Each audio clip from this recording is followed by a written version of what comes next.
अहम खबर दें अपने नाज़रीन को, कोरोना वैक्सीन ना लगवाने वाले हो जाएं होशियार। हुकूमत का वैक्सीनेशन ना करने वालों के खिलाफ सख्त इकदाम पर गौर शुरू। इसी हवाले से तफसीलात जान लेते हैं बोल न्यूज़ के नुमाइंदे शहबाज अहमद से। शहबाज बताइएगा।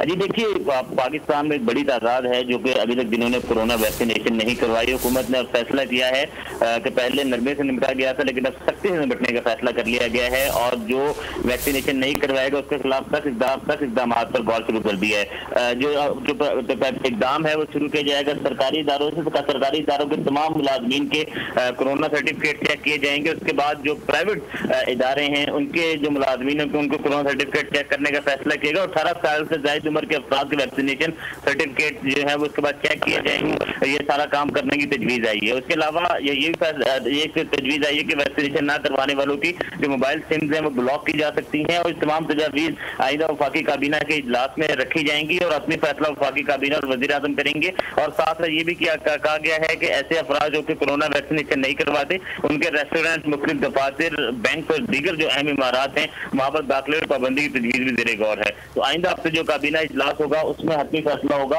और ये तजावीज ज़ेरे गौर आएंगे और वज़ीर आज़म और काबीना। बहुत शुक्रिया शहबाज इन तफसीलात के लिए।